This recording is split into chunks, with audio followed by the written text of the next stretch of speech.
Larry Ellison was born in 1944, in the middle of chaos. His mother was 19, unmarried, and broke. 9 months later, she gave her baby away to her aunt and uncle on Chicago's South Side. His adoptive father, Lewis Ellison, was a World War II veteran, scarred by failure. He worked odd jobs, argued often, and carried a bitterness that filled the house.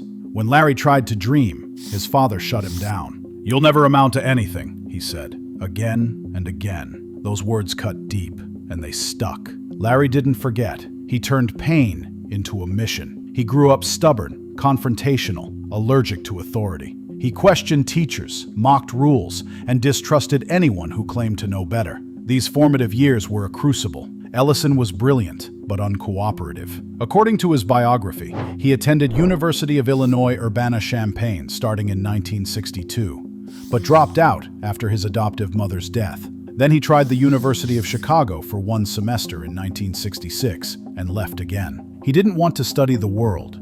He wanted to rewrite it. For him, success was never about money. It was about proving people wrong. That anger, that defiance, would become his most powerful asset.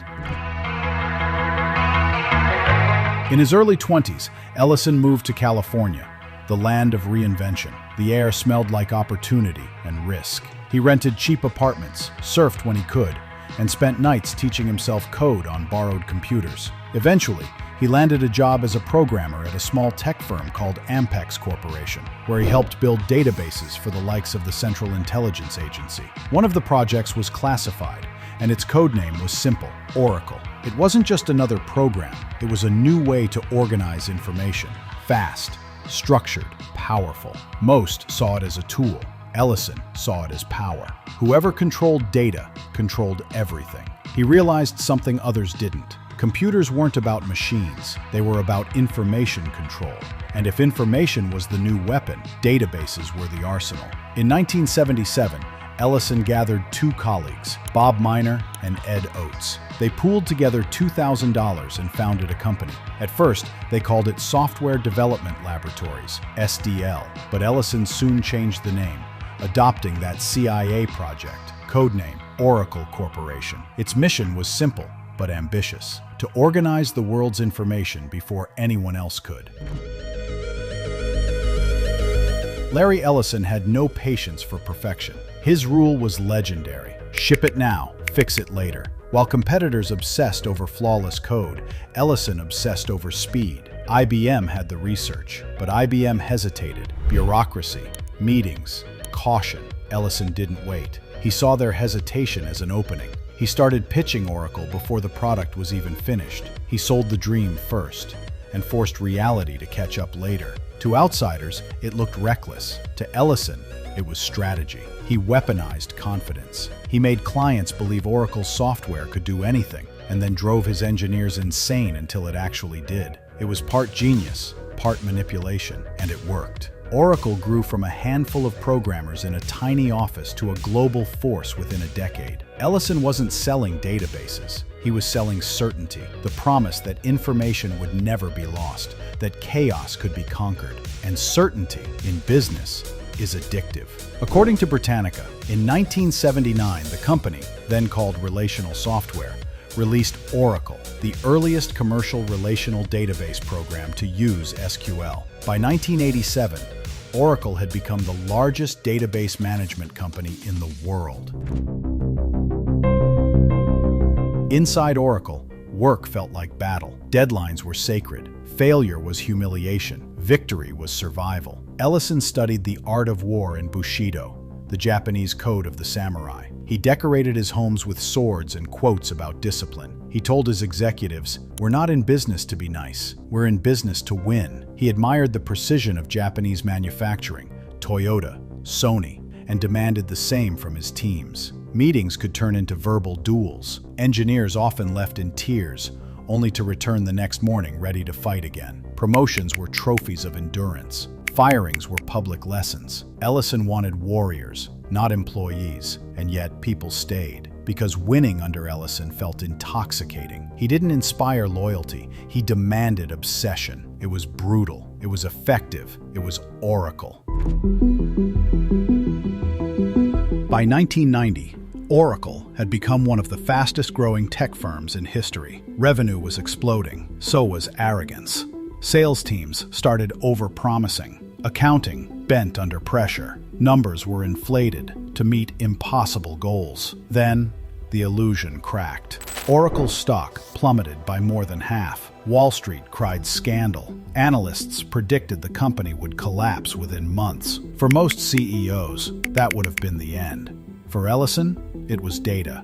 Feedback from the universe. He fired half his executives. He rebuilt Oracle's accounting from the ground up. He turned disaster into discipline. Within 2 years, Oracle was stronger than ever. From Britannica, an internal audit in 1990 revealed Oracle had overstated earnings. Its stock plunged. Ellison restructured management, and by end of 1992, the company had returned to financial health. Ellison had learned a rule he'd never forget. Speed wins, but structure survives. Ellison thrived on enemies. He needed them. They gave him energy. And in the 1990s, the perfect enemy appeared. Bill Gates. Microsoft ruled the desktop. Oracle ruled the servers. The two worlds were destined to collide. Ellison mocked Gates publicly, calling Windows clumsy and bloated. This is another Bill Gates quote that Bill said, gee, it's getting harder and harder to find things on my PC. Maybe everything should be in a database. The man is brilliant. But privately, he studied him like a rival general. He noted every acquisition, every alliance, every weakness. Ellison spent millions on bold marketing campaigns that painted Oracle as the fearless underdog. He positioned himself as the anti-Gates, louder, flashier, more ruthless. Reporters loved it. Tech magazines turned him into Silicon Valley's villain, a role he happily embraced. To him, competition wasn't business, it was warfare, and war made him feel alive.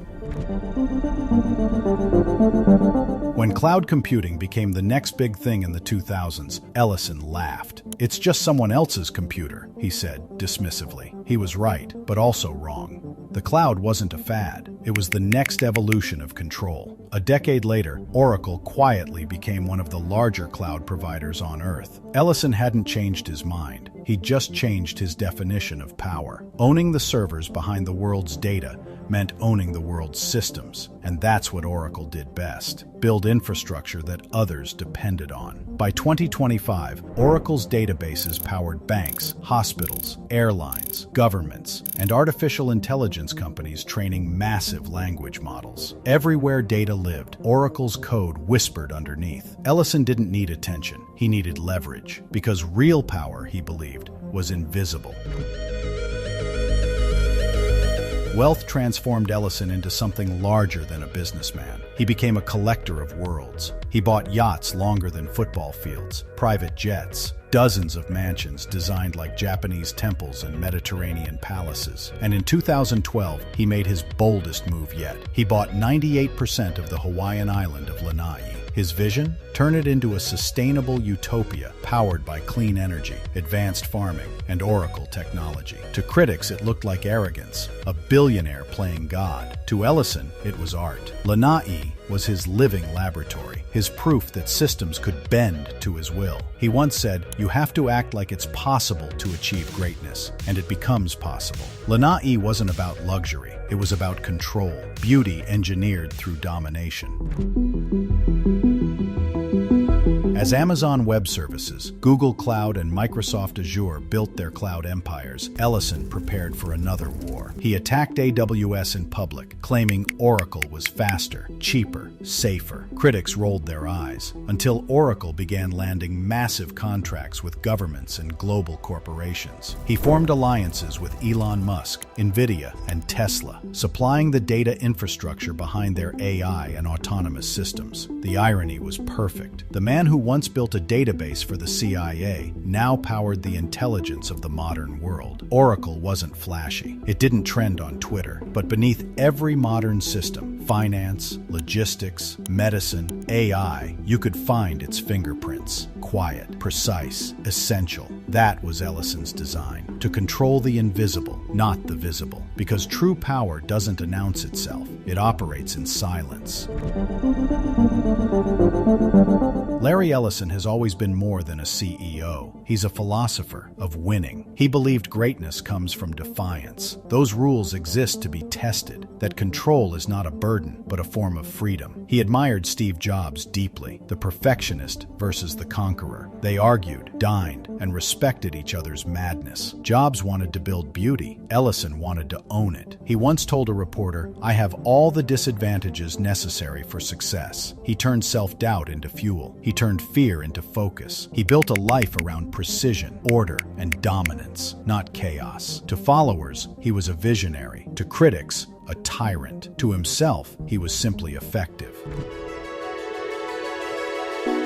Today, Oracle sits at the quiet heart of the AI revolution. Its databases feed algorithms, train models, and store the lifeblood of modern intelligence, data. Ellison forged partnerships with NVIDIA, Tesla, and xAI, turning Oracle's vast servers into the hidden backbone of the machine age. While others fought for headlines, he built the infrastructure they needed. He no longer chases Gates or Bezos. He's chasing something larger, immortality through systems. Because when machines depend on your code, so does civilization. Long after he's gone, Oracle will keep running, humming silently in data centers across the globe. A monument not carved in stone, but written in code.